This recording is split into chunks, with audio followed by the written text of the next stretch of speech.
Baik, siap, Mak Akbar.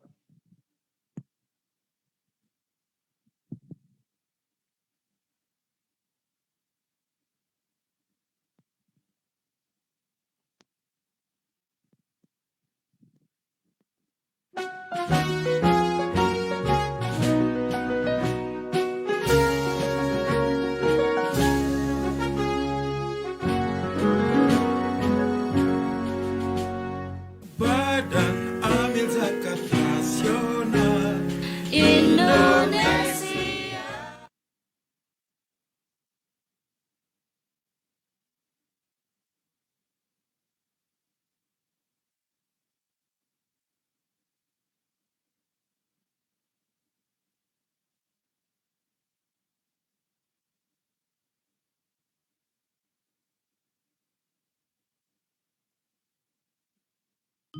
Bangun tidur, bersyukur.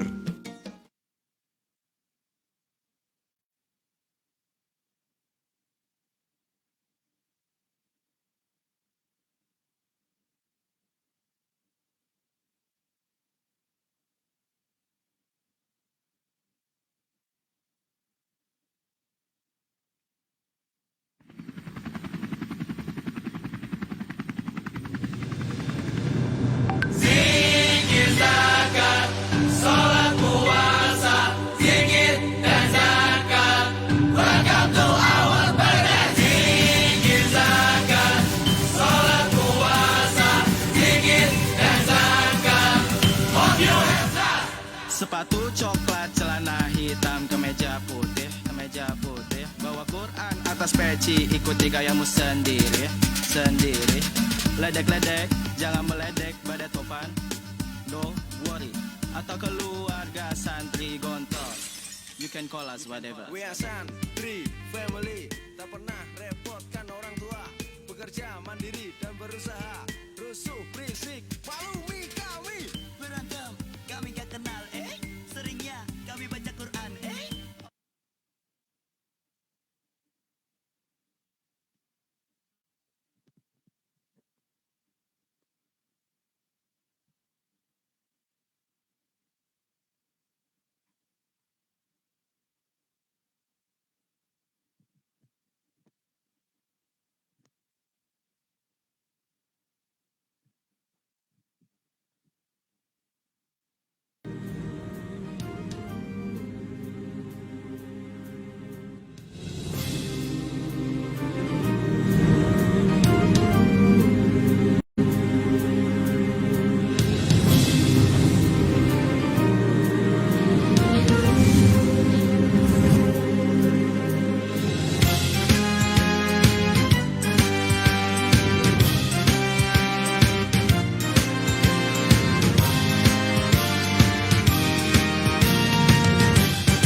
amilin rindu kemenangan, rakyat terjamin dari kemiskinan, teguh akidah dan tak tergadaikan, hidup sejahtera dalam keadilan. Kami amilin siap mewujudkan insan terpanggil serta tersadarkan, saling berbagi kebahagiaan, hidup sejahtera dalam keadilan. Melangkah raikan kemenangan, tolong menolong dan kebaikan.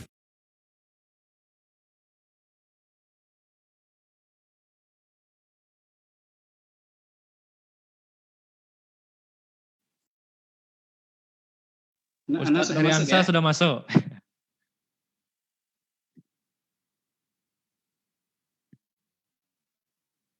Tes.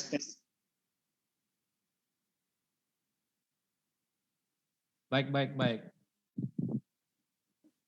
Randi, Assalamualaikum. Suaranya Waalaikumsalam terdengar? Ustadz Heriansa. Suaranya terdengar, Ustaz? Alhamdulillah terdengar Ustadz, jelas. Alhamdulillah. Saat ini Ustadz di mana saat? Di DPD. Di DPD. Oke, baik Ustadz. Alhamdulillah agak rapat ini jadwal hari ini. Masya Allah. Baik Ustadz. Penuh saja. Sehat sadar saya. Alhamdulillah, Ustaz Fahrul. Ya. Antum masih di ini, Ustaz? Sudah Di Jambi. Jambi. Sudah di Jambi. Ini gantian nih Pak Ketua nih. Oh. Pak Ketuanya ke sana ke Riau beliau. Rame tadi San? Ya, Ustaz? Rame tadi pagi? Alhamdulillah rame, Ustaz. Alhamdulillah. Pagi, tadi siang. Jadi hari ini 3 nih. Makan ya. Alhamdulillah, Ustaz. Om Farul, ditunggu di DPD. Oh iya. Tentu lagi di DPD ya Pak Indra. Ada. Kami lagi ujian, Mbak ya. Oh iya. Baru dimulai ya.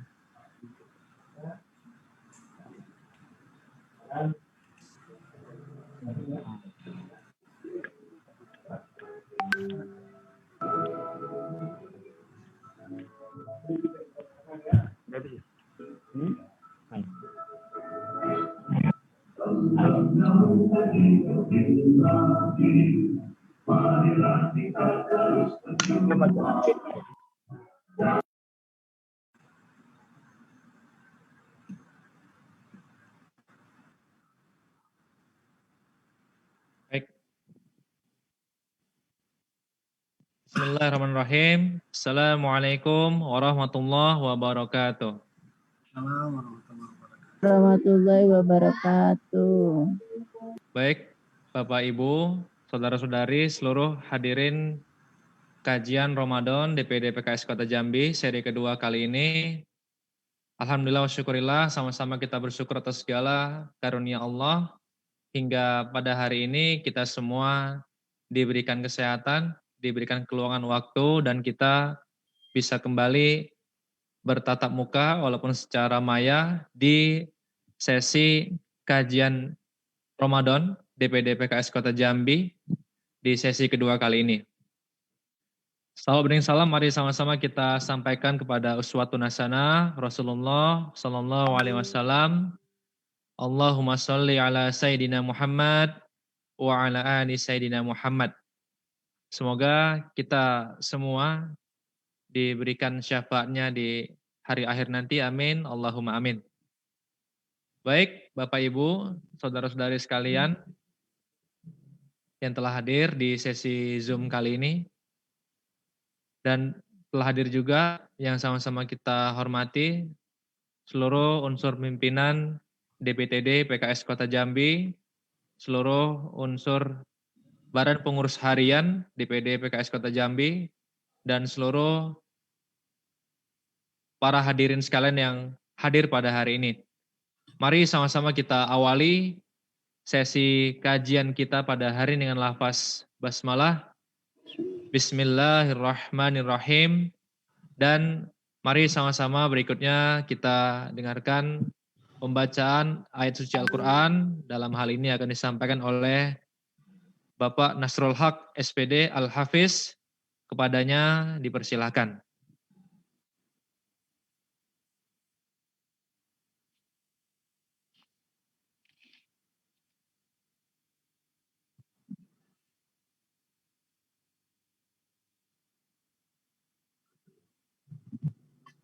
cek. Jelas suaranya, Ustaz? Jelas, Ustaz, jelas. Alhamdulillah. A'udzu billahi minasy syaithanir rajim. Khudh min amwalihim shadaqatan tutahhiruhum wa tuzakkihim biha wa shalli 'alaihim inna salataka sakanun lahum wallahu sami'un 'alim. Alam ya'lamu anna Allah huwa yaqbalu at-taubata 'an 'ibadihi wa ya'khudhu as-sadaqat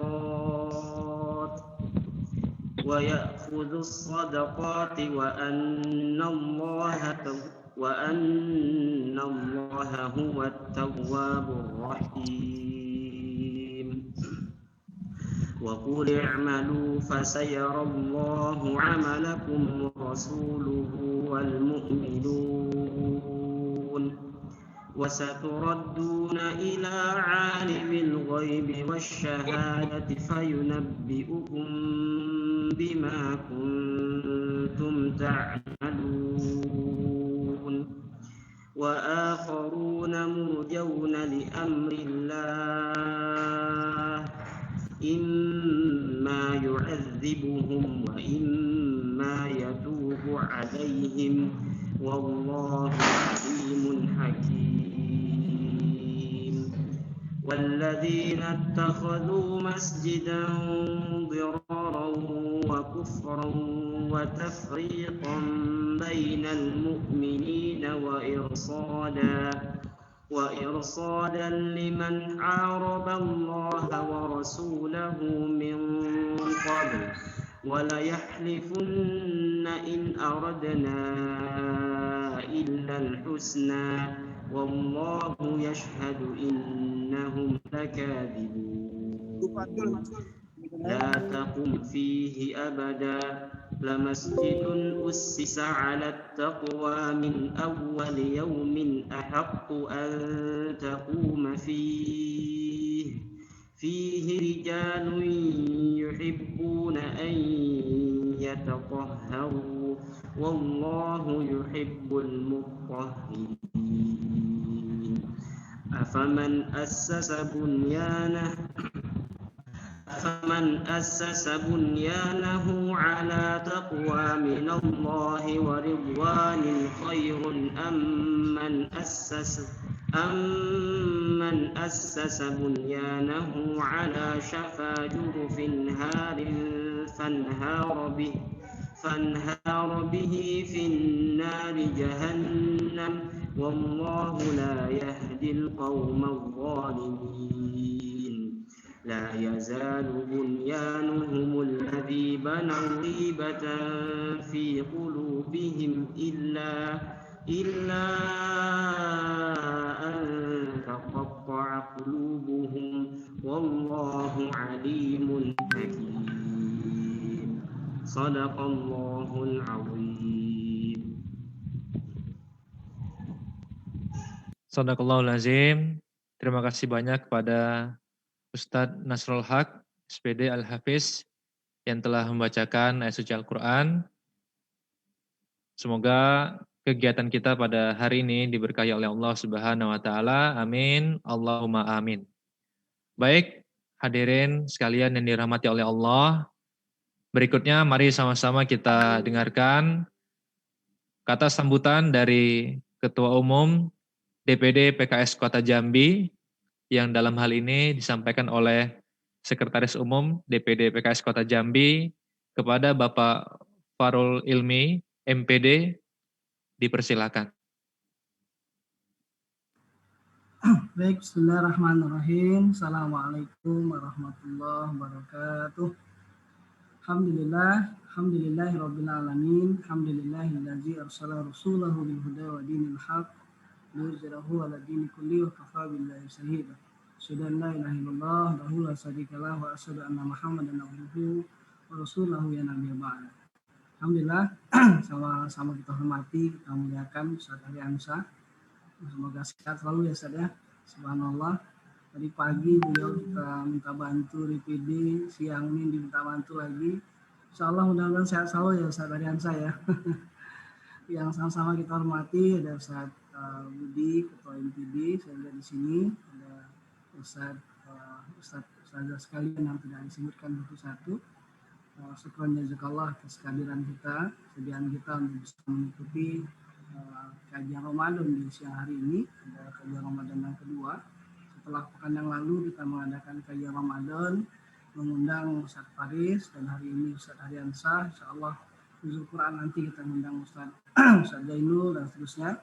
Dalam rangka kita ingin senantiasa mengisi hari-hari kita di bulan suci Ramadan ini dengan hari-hari yang penuh ibadah, penuh dengan keilmuan. Mudah-mudahan menjadi Ramadan terbaik bagi kita semua di bulan suci Ramadan tahun ini. Pertama, saya mewakili Ketua Umum Bapak Hizbullah, mohon maaf belum bisa hadir. Beliau sedang perjalanan ke Rengat Riau, jadi beliau titip pesan pada Bapak Ibu yang hadir, mudah-mudahan bisa mengikuti dengan baik dan mengambil manfaat dan hikmah yang bisa kita ambil di siang hari ini. Kemudian yang kedua, saya ingin sampaikan Bapak Ibu, alhamdulillah di Ramadan kali ini PKS Kota Jambi mengadakan kegiatan yang cukup padat dan hari ini salah satu kegiatannya. Masih ada lagi Bapak Ibu, pemirsa FB juga. Insya Allah nanti di Nuzul Quran kita undang Ustaz Dr. Zainul, yang mudah-mudahan yang bisa hadir juga bisa mengikuti. Kemudian nanti kita mengadakan juga tadarus Quran setiap hari, dan Bapak Ibu bisa mengikuti. Insya Allah dengan dunia maya ini tidak menghalangi kita untuk terus mengisi waktu kita dengan kebaikan. Insya Allah. Itu saja sedikit dari saya, mewakili Bapak Ketua MPD. Terima kasih atas perhatian kita semua. Saya akhiri. Assalamualaikum warahmatullahi wabarakatuh. Waalaikumsalam warahmatullahi wabarakatuh. Terima kasih kepada Bapak Farul Ilmi yang telah menyampaikan atas sambutan mewakili Ketua Umum DPD PKS Kota Jambi. Baik, para hadirin sekalian, berikutnya agar lebih berkahnya kegiatan kita pada hari ini, mari sama-sama kita berdoa yang dalam hal ini akan dipandu oleh Bapak Arifan Fajri, SPDI. Kepada beliau dipersilahkan.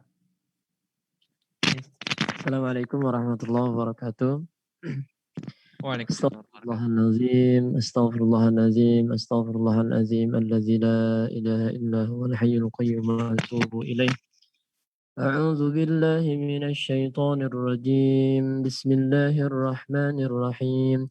Alhamdulillahi rabbil alamin, hamdasy syakirin, hamdan na'imin, hamdan yuwafi ni'amahu wa yukafi'u mazidah.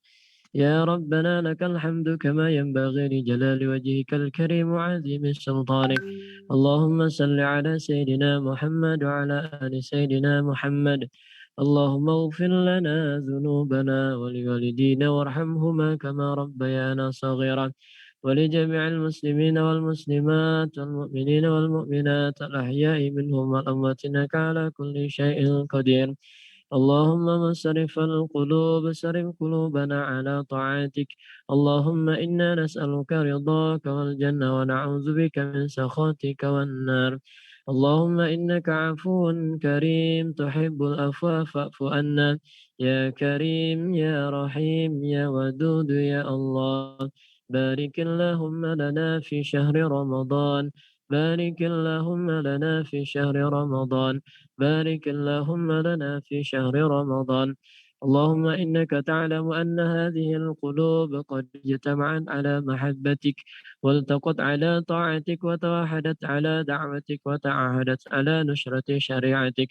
ووثق اللهم رابطتها وأدم مدها واهدها سبولها واملأها بنورك الذي لا يخفو واشرح صدورها بفين الإيمان بك وجميل التوكل عليك وأهلها بمعرفتك وأمتها على شهادة في سبيلك. إنك نعم المولى ونعم النصير. اللهم آمين وصلى الله على سيدنا محمد وعلى آله وصحبه أجمعين. اللهم إنا نسألك سلامة في الدين وعافية في الجسد وزيادة في العلم وبركة في الرزق وتوبة قبل الموت ورحمة عند الموت ومغفرة بعد الموت. اللهم هون علينا في سكرات الموت والنجاة من النار والعفو عند الحساب. ربنا لا تزغ قلوبنا بعد إذ هديتنا وهب لنا من لدنك رحمة إنك أنت الوهاب. ربنا ظلمنا أنفسنا وإن لم تغفر لنا وترحمنا لنكونن من الخاسرين. ربنا آتنا في الدنيا حسنة وفي الآخرة حسنة وقنا عذاب النار. سبحان ربك رب العزة عما يصفون وسلام على المرسلين والحمد لله رب العالمين. تقبل الله منكم منا ومنكم تقبل يا كريم. السلام عليكم ورحمة الله وبركاته. Waalaikumsalam warahmatullahi wabarakatuh. Terima kasih kepada Bapak Arifan Fajri yang telah membacakan doa. Baik, para hadirin sekalian yang dirahmati Allah Subhanahu wa taala, berikutnya kita masuk ke agenda inti kita. Pada hari ini kita akan mendengarkan kajian fikih tentang zakat yang insya Allah akan dibawakan oleh Ustadz Haryansyah Ahmad.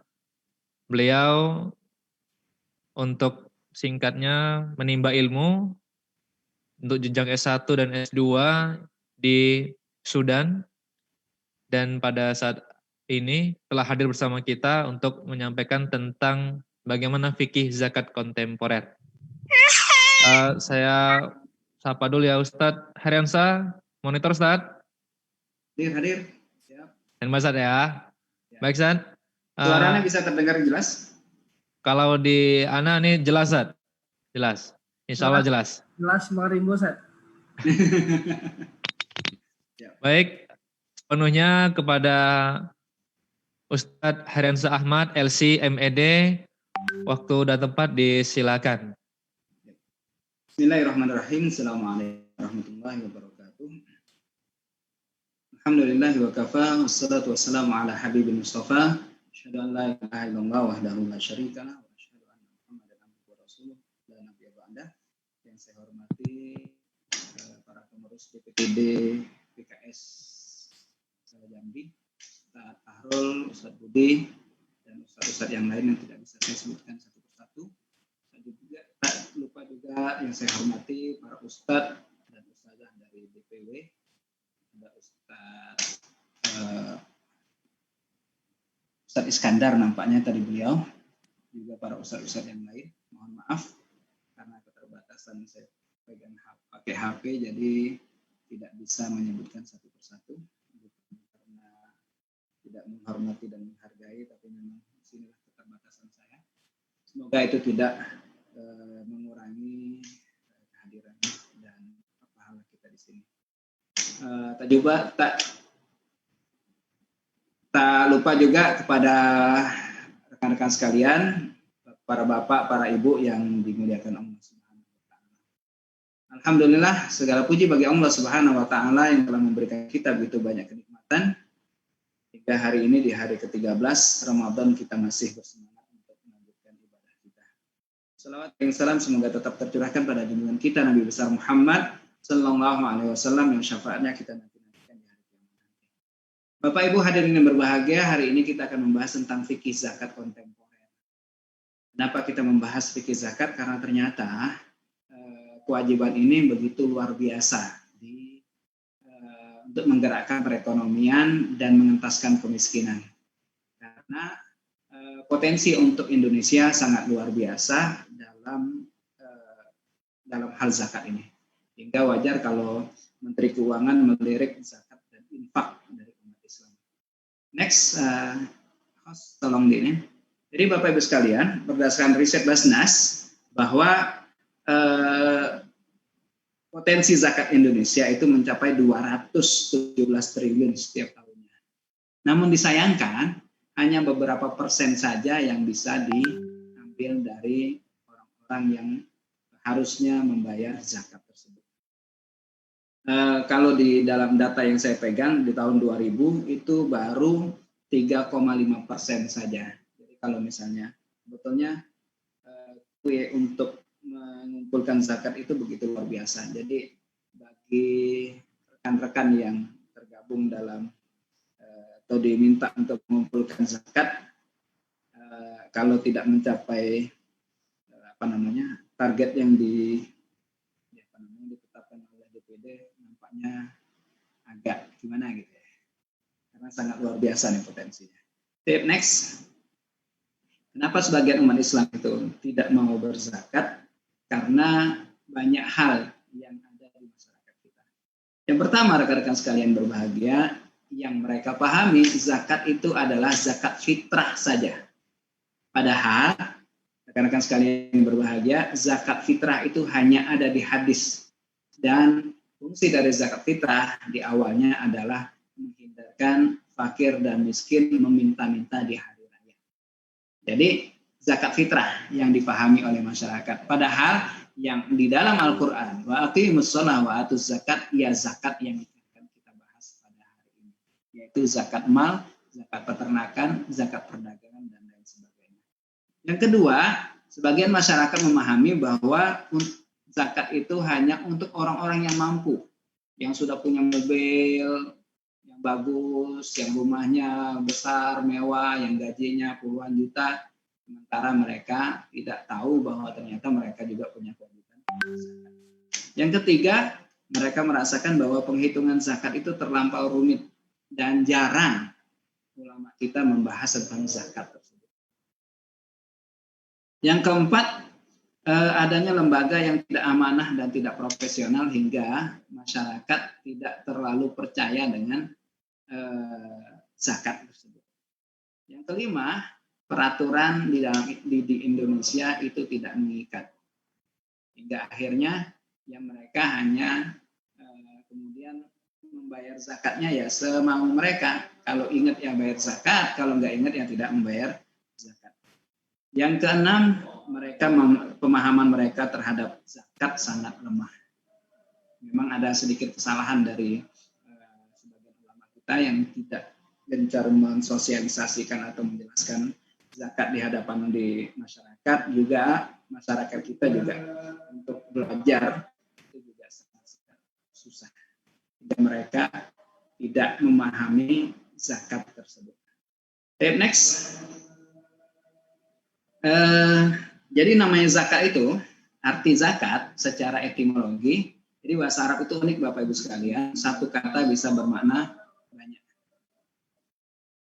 Untuk zakat yang pertama artinya an-nama. An-nama itu artinya pertumbuhan. Yang kedua artinya barokah. Berkah itu kalau kalau masuk ke dalam harta dia akan semakin bertambah dan sulit habisnya, itu al-barokah. Yang ketiga, az-ziyadah, nambah.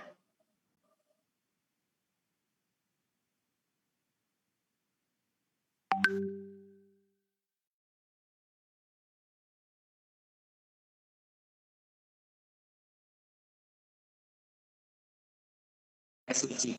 Jadi yang Allah inginkan dari zakat kita adalah harta kita akan semakin bertumbuh, harta kita akan semakin berkah dan suci lebih baik. Ini fungsi dari zakat tersebut. Jadi Bapak Ibu sekalian yang berbahagia, gak usah khawatir dengan zakat, karena semakin banyak zakat yang semakin kita memperhatikan zakat kita, insya Allah harta kita akan dibersihkan dan diperbanyak oleh Allah Subhanahu wa Ta'ala. Karena Allah Subhanahu wa Ta'ala selalu punya cara untuk mengambil atau mengeluarkan harta yang hari-hari. Jadi bisa jadi kita sakit, kita gampang sakit, kendaraan kita bentar-bentar bermasalah hingga harus masuk bengkel, ini yang menghabiskan harta zakat kita. Jadi Bapak Ibu sekalian ini zakat. Dan secara terminologi ada bedanya antara zakat, infak, dan sedekah. Jadi mohon maaf saya agak mempercepat penjelasannya karena materinya cukup panjang dengan waktu yang menjelang asar ini agak. Zakat itu artinya kewajiban tertentu atau sejumlah harta tertentu untuk kelompok tertentu. Jadi mohon maaf, nampaknya kalau sinyal Telkomsel ini, karena pakai pakai Telkomsel ini, wallahu alam ini. Kalau misalnya suaranya timbul tenggelam, yang masalah di saya, di jaringan yang lain, wallahu alam. Ya Ustaz Fahrul, suaranya gimana Ustaz? Jelas. Jelas. Yang timbul tenggelam berarti bukan sama mana Ustaz ya? Ya tergantung masing-masing tuh saya. Siap. Ya, kalau Anda jelas Ustaz. Kita lanjutkan rekan-rekan sekalian. Mohon maaf. Jadi kalau zakat itu dia hanya khusus zakat. Itu merupakan kewajiban yang Allah Subhanahu wa taala sebutkan dalam Al-Qur'an, wa aqimus shalah wa atuz zakat. Dirikan salat dan tunaikan zakat, dan zakat itu wajib. Yang infak itu mencakup zakat dan non zakat. Zakat dan non zakat. Infak ada yang wajib yaitu zakat, yang tidak wajib ya sedekah. Adapun kalau sedekah semuanya yang bersifat kebaikan materi maupun non materi itu masuk sedekah. Jadi kalau di Indonesia sih namanya sedekah itu untuk orang miskin, enggak juga. Jadi sedekah itu juga berarti zakat, juga berarti infak. Bahkan senyum kita juga bernilai sedekah. Dalam satu hadis Rasulullah SAW bersabda, tabassum fi wajhi akhika sedekah. Senyummu terhadap saudara seimanmu adalah sedekah. Jadi rekan-rekan sekalian, hingga ada seorang ulama mengatakan, jika ada orang yang pengen menegakkan syariat, tapi senyumnya dia susah, maka dia tidak akan pernah bisa mendirikan atau melakukan sunnahnya Nabi SAW. Karena sunnah Nabi SAW yang senyum saja, yang begitu gampang saja dia tidak mau lakukan, apalagi dia melakukan hal yang lebih besar dari itu. Next, dalilnya Allah Subhanahu wa taala berfirman, khudh min amwalihim shadaqatan tutahhiruhum wa tuzakkihim biha. Ambillah zakat dari harta mereka. Nah, di sini Allah Subhanahu wa taala menjelaskan ngambil zakat itu dengan kekuasaan, dengan kekuatan. Dan yang punya kekuatan ya pemerintah. Hingga ada sebagian ulama kemudian memfatwakan bahwa takmir masjid yang membuat panitia pengumpulan zakat itu bukan amil. Itu bukan amil. Gimana dengan yang lembaga zakat? Jika lembaga zakatnya sudah diakui pemerintah, maka merekalah yang bisa disebut dengan amil. Next, dari hadis Rasulullah SAW bersabda, bunyal Islam ala khamsin, diantaranya Islam ditegakkan di atas 5 pilar, diantaranya adalah menunaikan zakat. Dan hadis yang lain diriwayatkan Imam Bukhari bahwa Allah mewajibkan mereka mengeluarkan sedekah dari harta mereka. Next, fungsi zakat yang pertama adalah fungsi keibadahan, yaitu ketaatan dan syukur pada Allah Subhanahu wa taala. Yang kedua adalah fungsi sosial, ukhuwah dan keseimbangan, yang di antara di awal tadi saya sampaikan kalau nggak salah, bahwa kalau ada orang miskin di negeri Islam, maka sesungguhnya hak mereka telah terzalimi oleh orang-orang kaya yang tidak mau membayar zakat mereka. Yang ketiga, fungsi ekonomi, yaitu pemerataan dan pemberdayaan. Yang keempat, fungsinya adalah pembentukan mental seseorang. Karena di Indonesia, maaf Bapak Ibu sekalian, kita lebih gampang meminta sama orang. Kita agak sulit untuk berbagi.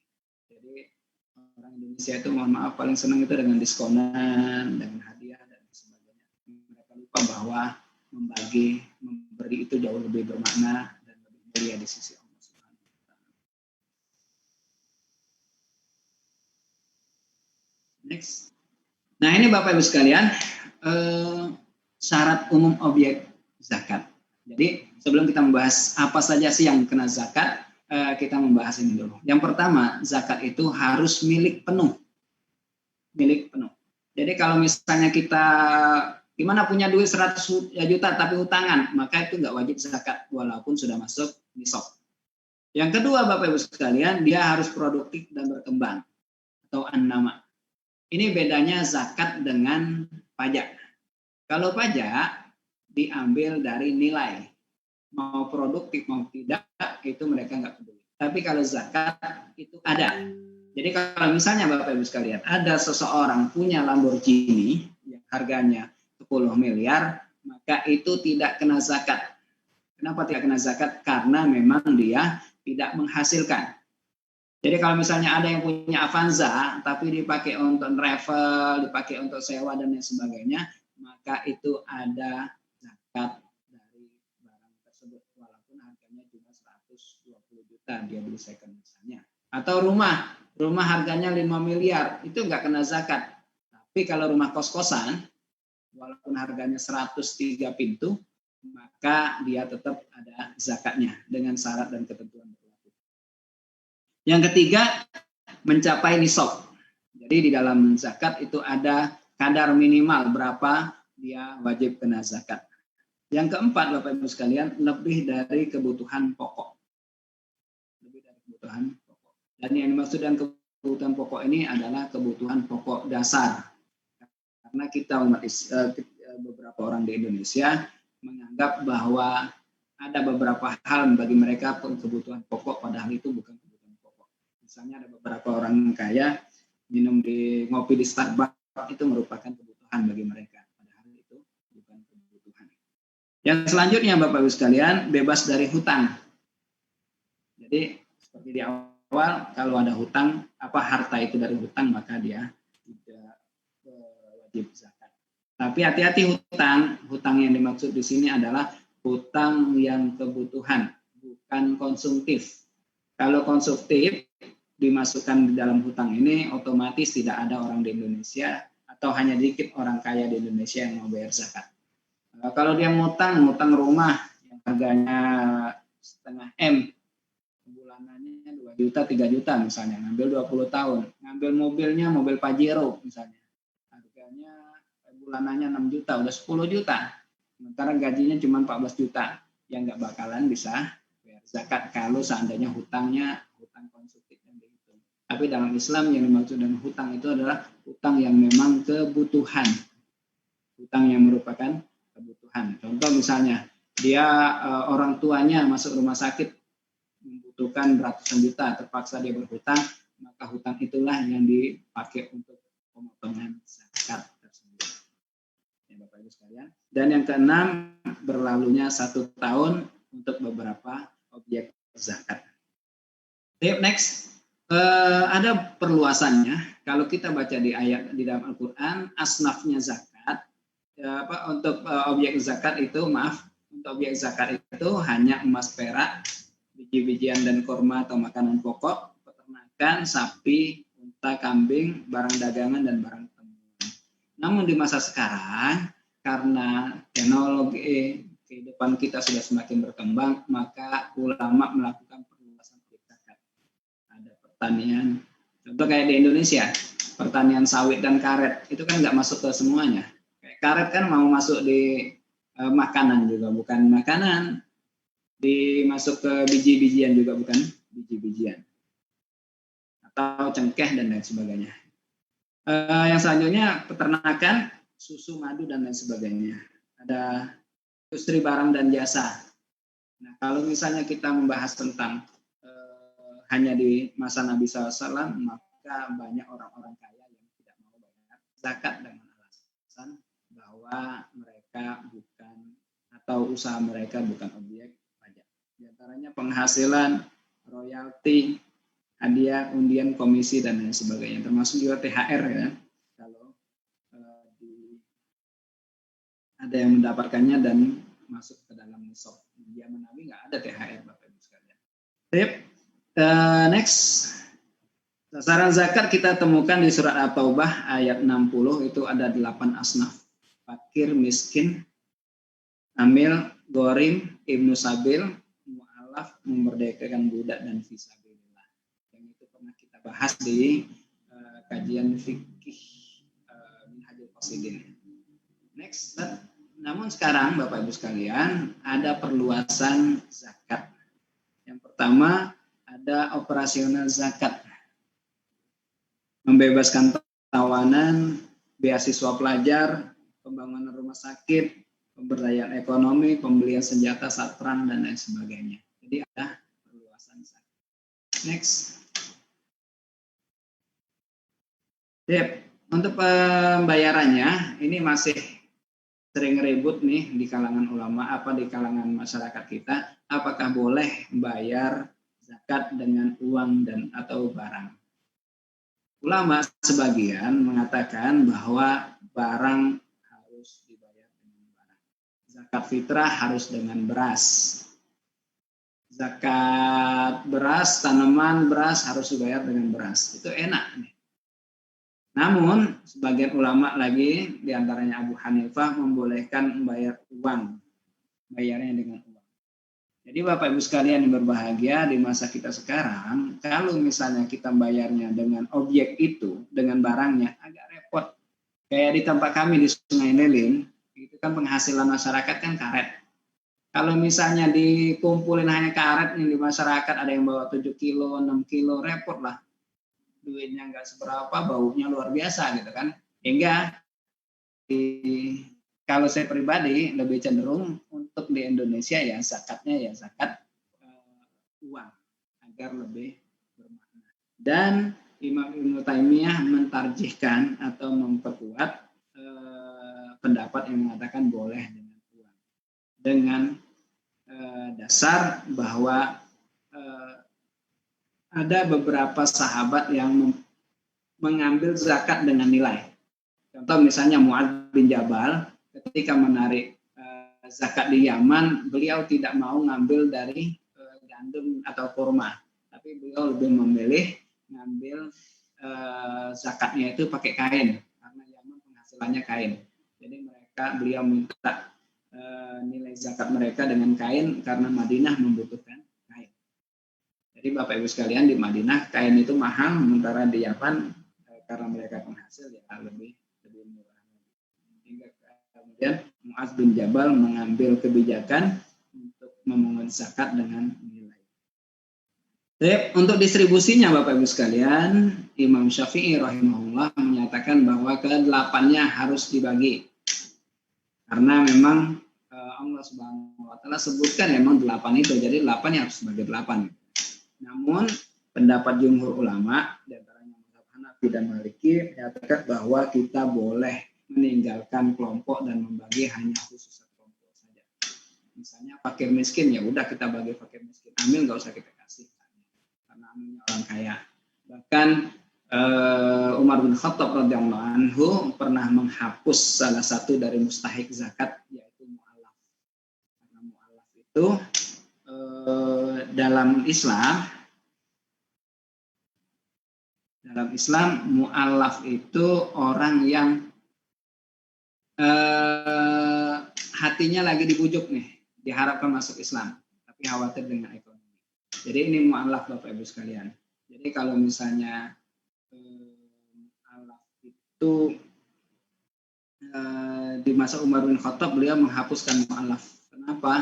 Karena kata beliau Islam sudah kuat, nggak butuh orang-orang yang dibujuk untuk masuk Islam.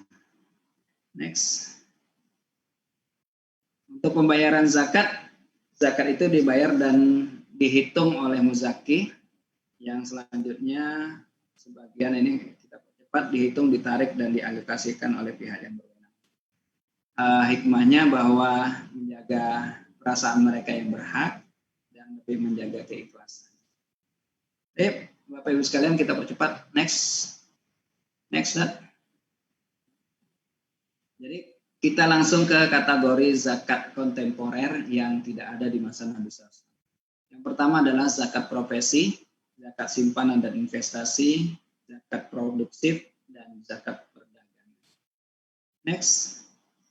Kalau tabel nisabnya Bapak Ibu sekalian, zakat emas dan perak termasuk juga simpanan itu nisabnya 85 gram. Kalau misalnya sekarang harga emas misalnya 500.000 berarti 42 juta itu wajib bayar zakat yaitu 2,5%. Zakat perdagangan sama Bapak Ibu sekalian, dia dinisabkan, dikiaskan nisabnya dengan emas. Jadi kalau misalnya ada yang punya warung, nilai barangnya lebih dari atau setara dengan 85 gram emas, maka kena zakatnya 2,5% dan dihitung setahun sekali. Yang ketiga zakat perusahaan juga sama dengan perdagangan.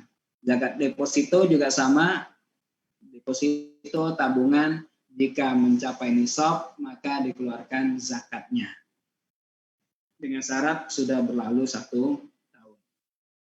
Zakat profesi itu dikiaskan dengan beras, yaitu 524 kg beras. Kalau misalnya berasnya harga 10.000 misalnya di Jambi, yang penghasilannya 5.240.000, diwajibkan bayar zakat, dibayar per bulan atau setahun sekali. Nisabnya 2,5%. Zakat hadiah itu dapat 5 sampai tidak ada tentuannya, dan nisabnya bayar zakatnya 5, 10 sampai 20% tergantung dengan objek barang tersebut. Yang selanjutnya harga sewa tempat atau sewa alat, itu zakatnya 5% bruto, 5% neto, 10% bruto dari penghasilannya. Zakat pertanian 653 kg gabah atau 524 kg beras itu dibayarkan setiap panen. Ini zakat dasar. Jadi di masa Nabi sebagian besar ini ada. Next. Nah, sekarang zakat profesi. Zakat profesi itu apakah ada? Ada di masa sekarang. Bahkan di zaman Nabi pun sebetulnya ada, tapi ada sebagian juga yang membid'ahkan, wallahu alam itu. Jadi Bapak Ibu sekalian, zakat profesi ya zakat dari hasil penghasilan atau yang didapatkan oleh keahlian tertentu. Kalau seandainya zakat profesi ini tidak ada, maka akan ada kezaliman. Kayak Cristiano Ronaldo misalnya, kalau misalnya dia Islam, kan gajinya per bulan kan, per pekan kan udah sekian miliar itu. Kalau seandainya petani yang tiap hari kecapean, yang punya berasnya cuma 600 sekian kilogram beras, padi, wajib zakat. Masa yang gajinya besar tidak wajib zakat. Nah, penghasilan ini di dalam fikih kita disebut dengan al-mal al-mustafa.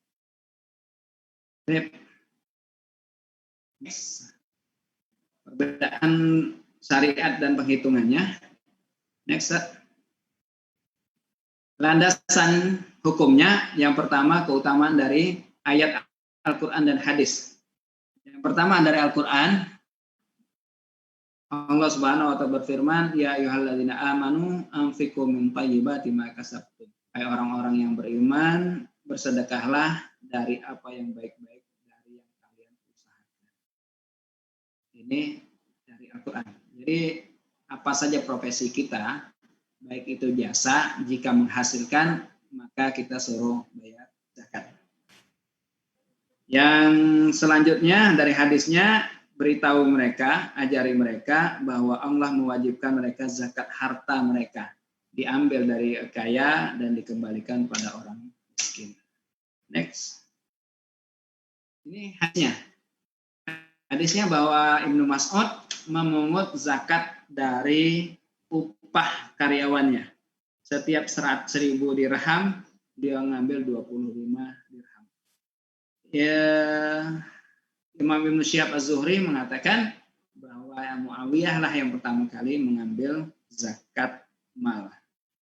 Yang selanjutnya Umar bin Abdul Aziz memungut zakat atas gaji dan hadiah para karyawannya. Jadi, landasan zakat profesi yang ketiga Bapak Ibu sekalian adalah keadilan dan kemaslahatan. Masa yang petani, orang kecil, miskin aja harus membayar zakatnya 5% atau 10% dari penghasilan mereka, masa orang-orang kaya tidak kena kewajiban zakat. Padahal penghasilan mereka jauh lebih banyak daripada petani. Next. Ini landasannya, fatwanya. Next step. Nah, untuk penghitungan zakat profesi itu ada 3 pendekatan. Pendekatan yang pertama dibayar setahun sekali. Jika dia sudah mencapai 80 gram emas. Jadi kalau misalnya 5 juta per bulan, setahun berarti 60 juta. Kalau misalnya emas itu seharga 85 gram emas, 8 gram emas itu harganya 60 juta, maka dia terkena zakat, bayarnya 2,5%, dibayarnya setahun sekali. Yang kedua, membayar zakatnya dengan zakat pertanian dianalogikannya. Kalau petani dapatnya 520 kg beras, kadarnya bayarnya 5%. Jadi kalau misalnya seseorang punya gaji 6 juta, maka dia bayarnya tiap kali dapat gaji dan dia bayar zakatnya 5% tiap kali dapat. Pendekatan yang ketiga, Bapak Ibu sekalian, dianalogikan dua sekaligus. Untuk nisabnya pakai zakat pertanian, yaitu senilai 524 kg beras. Kenapa beras bukan padi? Karena lebih susah padi nyarinya harganya. Jadi kalau misalnya di sini makannya topi koki, misalnya harganya sekilo 10.000, maka langsung saja 5.240.000. Jika itu penghasilannya segitu, maka dia pakai zakat pertanian dan tanpa haul. Tanpa haul itu maksudnya tidak sampai setahun sekali, bayarnya tiap kali terima gaji dan kadarnya bayar zakatnya dengan 2,5%. Saya ulangi lagi untuk pendekatan yang ketiga dan yang terbaru ini, Bapak Ibu sekalian, nisabnya pakai beras tanpa harus nunggu setahun, yaitu 524 kg beras dan bayar zakatnya 2,5%. Next. Nah, ini contoh simulasi zakatnya.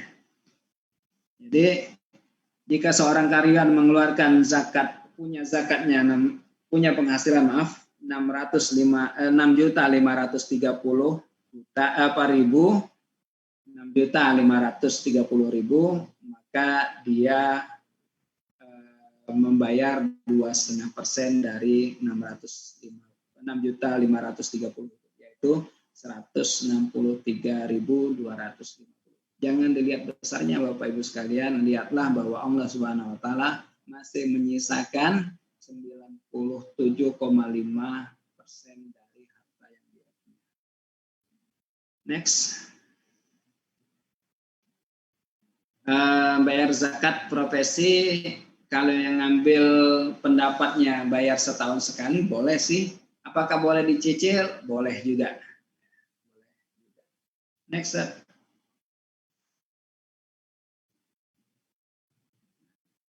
Yang selanjutnya adalah zakat simpanan dan investasi.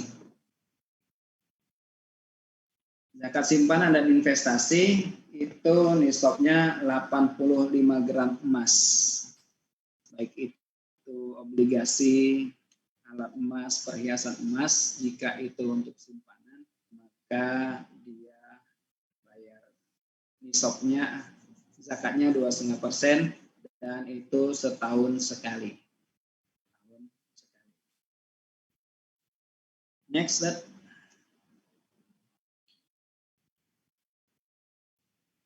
Ini barang-barang kekayaan yang awalnya tidak kena zakat.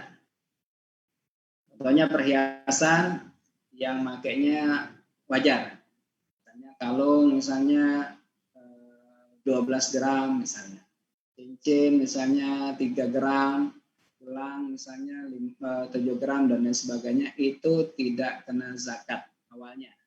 Karena apa? Karena pemakaian sewajarnya. Cuman kalau misalnya ada seorang wanita pakai emasnya udah kayak toko berjalan, itu kena zakat. Zakatnya 2,5%, bayar setahun sekali. Yang selanjutnya rumah dan mobil untuk kebutuhan sehari-hari. Ini tidak kena zakat di awalnya. Tapi kalau saat dia dijual, maka dia kena zakat kalau sudah sampai nisabnya. Yang ketiga, warisan dari keluarga. Itu tidak kena zakat. Akan jadi zakat jika di tahun berikutnya dia sudah mencapai nisab. Misalnya nih, dapat warisan misalnya 100 juta, maka itu tidak kena zakat di tahun ini. Tahun depan kalau misalnya masih ada 100 juta itu, maka dia bayar 2,5% dari zakat itu. Yang selanjutnya, gaji yang sudah dipotong zakat dari kantor yang sudah mengeluarkan zakat. Yang selanjutnya, bunga tabungan dan sumber-sumber terlarang lainnya itu tidak terkena zakat.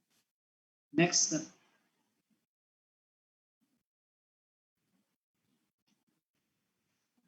Nah, untuk kekayaan ini yang saya sampaikan di awal, kalau membeli perhiasan untuk investasi, tidak hanya dipakai saja, dikumpulin, tiap ada duit beli gelang, tiap kali ada duit beli kalung, tiap kali ada duit beli cincin. Jika itu hanya investasi, kalau sudah sampai 85 gram emas, maka wajib membayar zakat. Yang selanjutnya rumah kontrakan, itu dikeluarkan zakat kontrakannya. Begitu juga bisnis yang menjual aset, maka dia dikeluarkan zakat. Next. Ini contoh depositonya. Jadi kalau misalnya ada orang punya deposito 75 juta, baginya 6 juta per tahun, maka dikaliin 75 ditambah 6 juta sama dengan 81 juta. Di zakatnya ada 2,5%, jadi yang dikeluarkan adalah 2 juta 25.000. Oke, ini untuk zakat.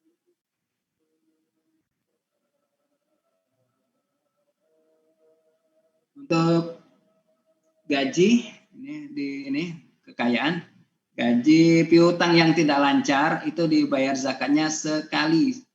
Jadi kalau misalnya ada orang yang punya memberikan hutang sama orang lain, misalnya 100 juta, ternyata kok orang itu nggak bayar, nah di tahun pertama dibayar zakatnya, tahun berikutnya tidak lagi dibayar zakat. Karena itu kemungkinan baliknya sudah tidak ada lagi. Next step. Ini zakat deposito. Kalau misalnya depositonya 75 juta, bagi hasilnya 6 juta, maka 75 tambah 6 juta, 81 dikali 2,5% itulah zakatnya. Next. Untuk saham juga sama. Sahamnya misalnya harganya 5.000, dia punya 500.000, berarti 2,5 miliar. Maka kalau misalnya dividennya per sahamnya 300 rupiah, maka dia mendapatkan totalnya 2.650.000 juta. Itu dikalikan 2,5%, dibayar setahun sekali. Next. Untuk zakat produktif, maksud dengan zakat produktif itu adalah zakat atas objek yang menghasilkan. Contohnya properti, kantor, rumah, ruko, apartemen, atau sewa perlengkapan, tenda, AC, genset, dan sebagainya, atau sewa kendaraan. Rental atau travel, maka dia kena zakat yang di dalam fikih kita kenal dengan fikih zakat mustaqillah. Berapa penghitungannya Bapak Ibu sekalian? Cara menghitungnya adalah menentukan keseluruhan pendapat. Nah, di kolom chat ditanya, Ustaz kalau misalnya belum hitung ya enggak kena zakat, walaupun itu sebagai dia kena zakat. Jadi next step. Ini kayaknya sinyal. Jadi pertama menentukan seluruh pendapatan, operasionalnya, penyusutannya, pendapatan bersih dikurangi hutang dan zakatnya 2,5%.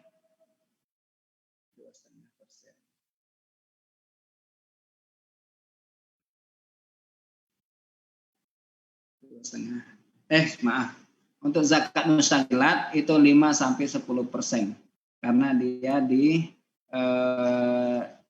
dikiaskan dengan tanaman. Kenapa kok dikiaskan dengan tanaman, Bapak Ibu sekalian? Karena zakat produktif itu hampir mirip dengan tanaman. Tanaman itu kan sekali kita nanam dia lanjut. Contoh misalnya nanam sawit. Tiap kali nanam sawit itu kan nanam sekali 20 tahun hasilnya misalnya. Karet begitu juga. Nah, begitu juga dengan bangunan atau mobil. Kita sekali beli terus dia berlanjut menghasilkan uang. Jadi zakatnya mohon maaf, zakatnya 5-10%. 5% itu dari bersih, 10% itu dari kotor, 5% dari penghasilan bersih. Ini contohnya, next. Jadi untuk zakat properti misalnya pendapatannya, misalnya ada ruko, ada gedung, jumlah pendapatannya 277, dikurangi pajak, kewajiban lancar itu maksudnya pajak. Ada penyusutan, depresiasi, ruko gedungnya, maka itu dikurangi hingga bersihnya sekian. Ditambah dengan dikurangi lagi biaya operasional dan kebutuhan pokok hingga hasilnya 24 juta. Nah, dari 24 juta ini Bapak Ibu sekalian dikeluarkan 10% atau 5%. Bagaimana saya sebutkan di awal tadi. Ini yang ketiga. Yang kedua, maaf. Yang ketiga, zakat perusahaan. Zakat perusahaan itu hadisnya, ini hadisnya hadis mauquf, yang menyatakannya memisahkan sesuatu yang telah bergabung. Maksudnya orang-orang yang berserikat, misalnya ada 2 orang atau lebih sepakat membangun perusahaan, maka itu jangan dipisah. Ambillah itu semua baru dizakati. Karena mereka khawatirnya kalau misalnya nggak dipisahkan dan nggak wajib zakat. Kalau digabungkan kena nisabnya. Jadi Bapak Ibu sekalian, kalau seandainya sudah sampai nisab yaitu 85 gram emas, maka perusahaan itu wajib mengeluarkan zakat.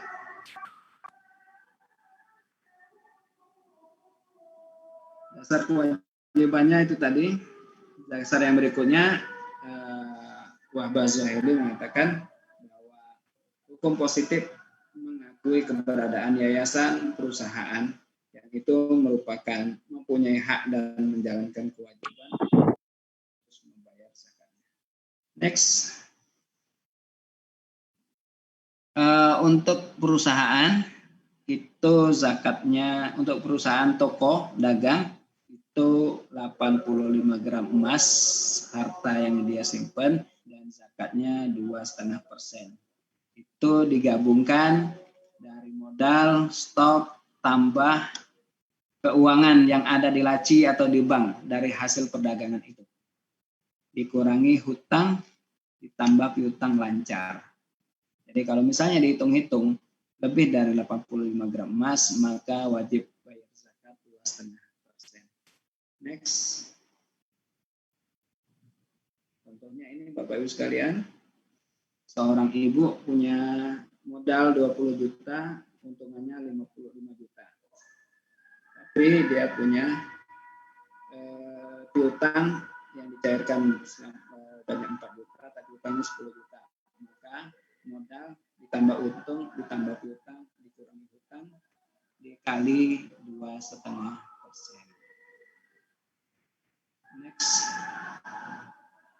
Terus ya, lanjut. Sekarang zakat dengan pajak. Apakah Islam mengakui pajak atau tidak? Islam ternyata mengakui. Islam mengakui juga pajak. Ini persamaan dan perbedaannya. Nah, yang selanjutnya dalam Islam juga ada sejarah pajak juga sih. Jadi ulama akhirnya selisih pendapat tentang pajak dalam Islam. Apakah pajak itu boleh diambil atau tidak? Pendapat pertama mengatakan bahwa pajak tidak boleh diambil.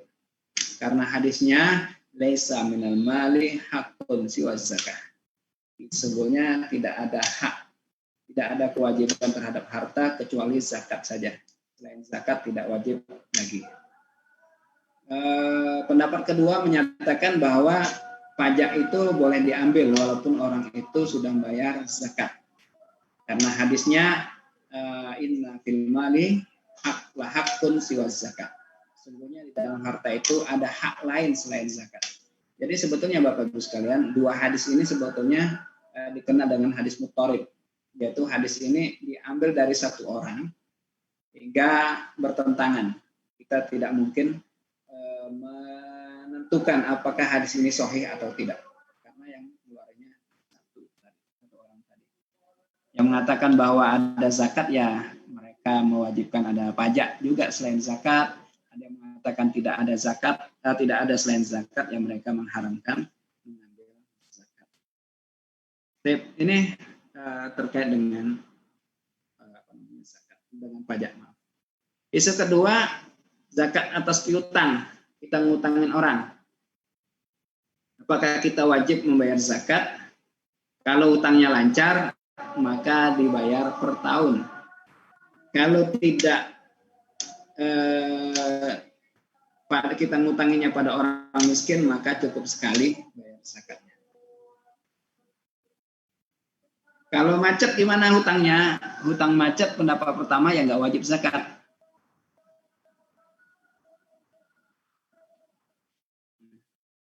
Jadi kalau misalnya ada yang macet akhirnya kita anggap itu sebagai zakat, pendapat pertama mengatakan itu tidak boleh. Karena itu ya sudah dianggap putus asa. Kayak kemarin yang ini nasional itu ada yang kondangan, kawannya nikah sementara dia punya hutang yang udah bertahun-tahun nggak dibayar. Akhirnya ditulis di amplopnya hutang 300.000 lunas. Nah ini pendapat pertama mengatakan itu tidak boleh. Pendapat yang kedua mengatakan bahwa piutang dibebaskan sebagai zakat itu boleh, karena itu kan diberikan kepada orang yang membutuhkan. Zakat pada harta yang haram boleh enggak?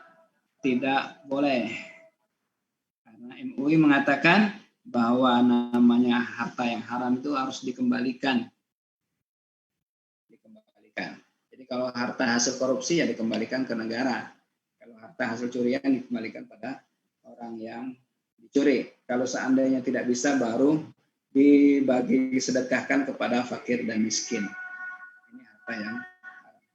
Kalau Dr. Yusuf Al-Qardawi mengatakan bahwa bunga bank boleh dimanfaatkan untuk fasilitas umum. Baik. Ini Bapak Ibu sekalian. Dan yang terakhir, investasi harta zakat. Bolehkah kita investasi? Ada yang mengatakan boleh, ada yang mengatakan tidak boleh. Kenapa? Karena khawatir itu bakal mengganggu. Dikhawatiri itu akan ada kerugian dan kebangkrutan. Ini Bapak Ibu sekalian yang berbahagia, terkait dengan fikih zakat. Mohon maaf agak dipercepat karena kita 14 menit lagi sudah masuk waktu asar.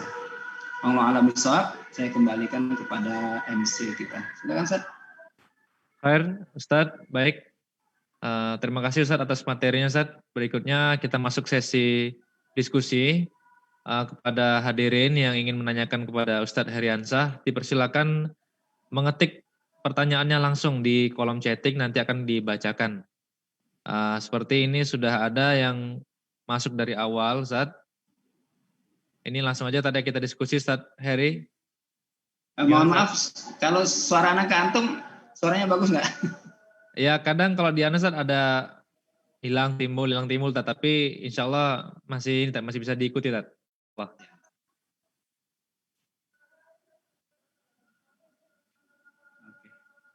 Nggak usah Ustaz, yang penting suaranya kedengeran Ustaz. Baik Ustaz, ini Ana sambil membacakan pertanyaan dari Pak Bratawa. Ini pertama, punya kos-kosan tapi cuma cukup untuk makan dan biaya kebutuhan sehari-hari. Apakah harus dizakatkan dengan hitungan zakat tahunan, Ustaz?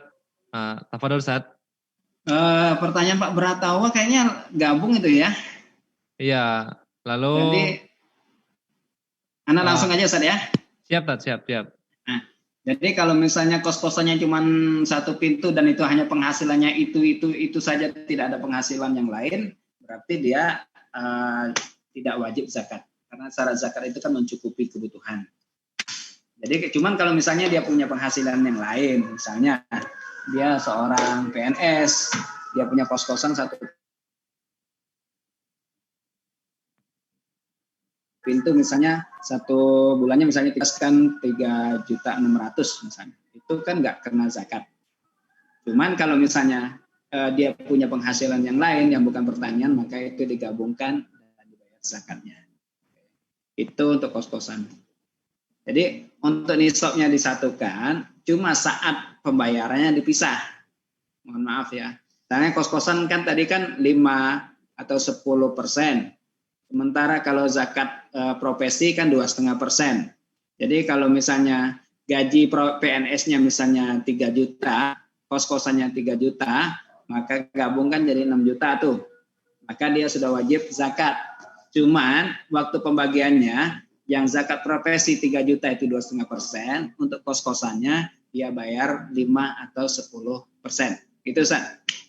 Nah, pertanyaan kedua, jika kita sudah bayar zakat tiap mendapat hasil dari sewa kos, nggak kena zakat tahunan lagi. Nah, untuk Bu Khairun Nisa, panitia zakat kalau sebagai amil nggak boleh. Nggak boleh. Cuman, kenapa nggak boleh sebagai amil? Karena memang dia tidak ditunjuk oleh pemerintah. Dia tidak ditunjuk oleh pemerintah. Jadi gimana caranya? Agar dia bisa dapat, dia kerja dia minta dari dia minta dari bantunya, konsekuensinya, solusinya dia menjadi wakil donatur dan membuat persyaratan dengan donatur, misalnya fee distribusi atau biaya operasional. Jadi memang untuk zakat ini sebetulnya Bapak Ibu sekalian agak riskan sih, karena memang sudah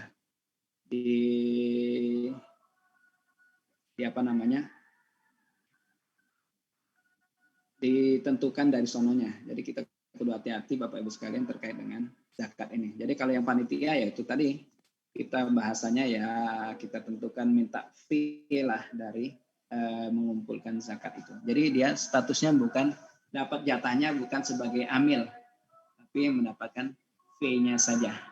Juga termasuk Bapak Ibu sekalian yang sedekah, misalnya Jumatan, berbagi nasi, itu boleh orang yang punya usaha dia melakukan itu. Jadi misalnya ada punya usaha catering misalnya, dia pengen berbagi gitu kan, dia ngajak kawan-kawannya, ayo berbagi sekian, dapat nasi sekian, donasi untuk dibagikan fakir miskin, itu boleh. Itu boleh. Itu Ustaz. Baik Ustaz, mungkin bisa dijelaskan terkait mustahik tadi, berarti mustahik yang tidak layak ini bisa ditinggalkan Ustaz ya, tidak dibagikan jatah zakatnya Iya. Contoh yang tidak dibagikan misalnya kayak ghorim. Karena di masa sekarang ini orang yang utang itu bukan utang di zaman Nabi. Jadi utang yang dapat zakat itu Bapak Ibu sekalian adalah kalau misalnya dia hutang yang memang kebutuhan dia, kebutuhan keluarganya. Misalnya keluarganya sakit hingga dia harus menanggung hutang. Nah, itu yang kena zakat. Cuman kalau misalnya dia hutangnya itu karena konsumtif misalnya dia beli mobil atau beli properti, maka itu tidak wajib, dia tidak bisa mendapatkan zakat. Itu Ustaz. Jadi kita bisa menghilangkan beberapa asnaf jika kondisinya memang cukup bisa kita lakukan itu. Itu Ustaz? Oh, baik Ustaz. Jadi misalnya yang bisa kita hilangkan ini Ibnu Sabil misalnya. Kalau misalnya tidak ada Ibnu Sabil, jadi Ibnu Sabil itu orang yang merantau kehabisan harta. Kalau di kita sekarang kan nggak ada. Iya, Ustaz. Atau mungkin mualaf, Ustaz, mualaf yang kaya raya, Ustaz, mungkin. Nah, mu'alaf yang di Indonesia sekarang itu bukan mu'alaf di zaman Nabi. Jadi yang kita itu kan orang masuk Islam itu namanya mu'alaf. Walaupun dia 20 tahun udah kaya masih dapat zakat, itu bukan. Mu'alaf itu orang yang ditakuti kejahatannya hingga dia disogok agar tidak mengganggu umat Islam. Atau orang yang diharapkan keislamannya tapi dia ragu karena ekonomi, maka mereka lah bisa mendapatkan zakat. Kalau misalnya mu'alaf zaman kita sekarang udah 20 tahun Islam masih dapat mu'alaf, itu bukan mu'alaf yang mendapatkan zakat. Allah alam bisawab itu, Ustaz. Baik. Pada hadirin sekalian, barangkali ada yang ingin tanyakan kembali. Insya Allah kita akan tutup 5 menit lagi. 5 menit lagi kita akan tutup karena kita akan sholat asar berjamaah. Tafadhol, dipersilakan kepada yang lain. Ini ada Bu Lina Suryati. Assalamualaikum, Tat. Zakat yang terkumpul berapa lama harus disalurkan? Misalnya zakat fitrah, Zat. Kalau zakat fitrah itu, Bu, dia disalurkan kalau bisa sih sebelum selesai sholat Jumat. Sebelum sholat Id. Maaf. Dia harus disalurkan sebelum sholat Id. Kecuali kondisi dan situasi yang tidak memungkinkan. Misalnya, pagi raya baru ada yang nyetor. Maka selesai Id boleh dibagikan. Masih bisa dibagikan. Nah, ini yang pertama. Kalau misalnya selain zakat fitrah, itu bisa ditahan, Bu. Misalnya zakat mal, zakat profesi, dan lain sebagainya. Begitu dia jadi, panitianya misalnya, ini mohon maaf nih. Salah paham. Kalau yang sudah terkumpul, maaf. Jadi kalau misalnya sudah terkumpul, untuk zakat mal dia lebih bebas, Bu. Lebih fleksibel. Karena tidak ada ketentuan harus habis berapa lama, gitu kan. Jadi kalau misalnya untuk pengumpulan zakat, misalnya tahun ini misalnya dapatnya 200 juta, maka itu bisa dibagi bulan pertama untuk ini, bulan kedua untuk ini, dan seterusnya. Ini tidak ada terbatas oleh waktu. Beda dengan zakat fitrah, ya. Untuk pertanyaan berikutnya, mohon maaf, Ustaz, kita agak percepat ini. Iya, Ustaz. Ini hutang ahli waris. Hutangnya belum selesai ahli waris. Syaratnya orang bisa menerima zakat itu, Bapak Ibu sekalian, itu tadi. Hutangnya itu hutang apa dulu? Kalau hutangnya hutang konsumtif, maka dia tidak diperbolehkan. Cuman kalau misalnya dianya bangkrut, hingga hutang sementara dia amanah karena ditipu dan sebagainya. Kalau misalnya ada 2 orang orang soleh dan atau 2 orang yang adil kalau bahasa syariahnya, menyatakan bahwa dia layak untuk dibantu, maka dia bisa mendapatkan zakat. Cuman kalau misalnya nggak ada satupun yang merekomendasikan dia dapat zakat, ya tidak bisa. Jadi kalau misalnya ada orang datang ngaku-ngaku ke lembaga zakat, mohon maaf Pak, saya ini seorang ini dapat ini, nah, itu tidak bisa, kecuali memang dari pihak rumah zakat yang menyatakan bahwa dia berhak untuk menerima zakat. Kalau misalnya di Jambi ya nanyanya Mas Iqbal misalnya, Mas Iqbal atau orang obsesi kan, ngecek dia layak nggak dia dapat zakat karena warisan hutang dari orang tuanya. Jika layak untuk dibantu ya dapat zakat. Kalau enggak ya tidak bisa. Gitu, Ustaz. Allah bisa. Baik, Ustaz. Terima kasih banyak, Ustaz, atas materinya, Ustaz. Karena kita juga terbatas waktu, menjelang waktu azan asar akan dikumandangkan. Baik, para hadirin sekalian rahmati Allah, mari sama-sama kita akhiri kajian Ramadan kita pada sore hari ini yang dipersembahkan oleh DPD PKS Kota Jambi dengan lafaz hamdalah, alhamdulillahirabbil alamin. Sama-sama kita beristighfar, astagfirullahaladzim, astagfirullahaladzim, doa penutup majelis. Subhanakallahumma wa bihamdika asyhadu an la ilaha illa anta astaghfiruka wa atubu ilaik. Terima kasih atas materi dari Ustadz Heriansa Ahmad LCMED pada hari ini, dan terima kasih juga atas perhatian seluruh hadirin pemirsa yang telah mengikuti dari awal hingga akhir. Mohon maaf apabila ada kesalahan. Akhir kata, wassalamualaikum warahmatullahi wabarakatuh. Waalaikumsalam warahmatullahi wabarakatuh. Selamat Sholat asar berjamaah. Pati. Ada ibu yang semi spesial lu.